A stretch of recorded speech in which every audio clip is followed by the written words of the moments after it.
Welcome back. खबरों के सिलसिले को आगे बढ़ाएंगे। अभी आपको अहम खबर देंगे। पीटीआई कोऑर्डिनेटर बराए ट्रेड नासिर सलमान ने न्यूज कॉन्फ्रेंस की है, जिसमें उन्होंने कहा कि हुकूमत ने जरूरियात जिंदगी की हर शय महंगी कर दी है।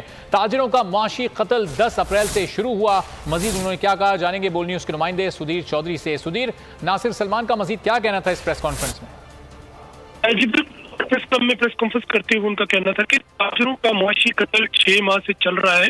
ताजर अपनी दुकानों का किराया अदा करने से कासिर है। पाकिस्तान पर जब भी मुश्किल वक्त आया, ताजरों ने दिल खोलकर अतियात दिए, लेकिन इसके मुकाबले में इस वक्त शदीद परेशानी का शिकार है। बिजली के बिल तबाहकुन जो है उनकी इजाफा हो चुका है, उसमें गैस की कीमत। जी, सुधीर चौधरी हमें अपडेट कर रहे हैं। पीटीआई कोऑर्डिनेटर बराए ट्रेड नासिर ने न्यूज़ कॉन्फ्रेंस की है, जिसमें उन्होंने कहा कि हुकूमत ने ज़रूरियात ज़िंदगी की हर शय महंगी कर दी है। ताजरों का मुआशी कत्ल 10 अप्रैल से शुरू हुआ। नासिर सलमान ने मजीद कहा कि गुज़िश्ता 3.5 साल में लोड शेडिंग नहीं थी।